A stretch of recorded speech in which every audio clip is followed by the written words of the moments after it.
नमस्ते, प्रणाम। मैं नीलू मौर्य अपने यूट्यूब चैनल पे आप सभी दर्शकों का स्वागत करती हूँ। और मैं जा रही हूँ एक सुंदर सा प्यारा सा बेटी विवाह गीत गाने, और बहुत ही दर्द भरा बेटी का अरज है। आप लोग देखिए, गीत के माध्यम से फुल वॉच करके वीडियो को देखिएगा, तब आनंद ले पाएंगे।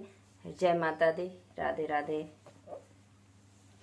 बेटी घर जाना मालियाली कवना कसूर कैली, गिरे लागल नयना से लोर।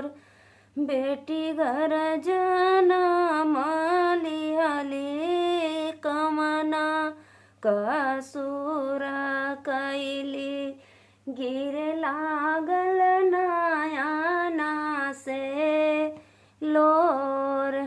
बेटी सयान बहिनी बाबा बारा खोजे गईन, मांगे लगन 10 लाख दहेज।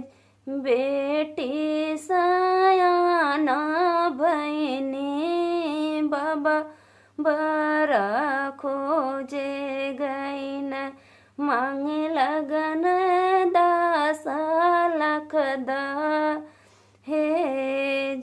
रोई रोई भैया से कहली बहिनिया हो, जिन बेचा घरवा दुआर।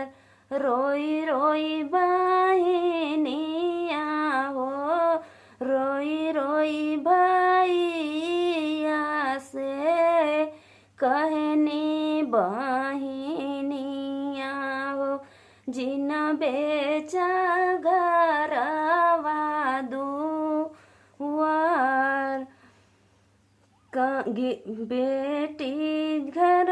बेटी घर जाना मालियाली कवना कसूर कैली, गिरे लागे नयना से लोर। बेटी घर जाना मालियाली कवना कसूर कैली, गिरे लागल नयना से लोर। तोहरे ही घरवा भैया बन के दासिया हो, भले रहबा हमहु कुंवार। तोरे घर भैया हो, बन के नौकरानिया हो, भले रहबा हमहु कुंवार। बेटी घर जाना मालियाली कवना कसूर कैली, गिरे लागल नयना से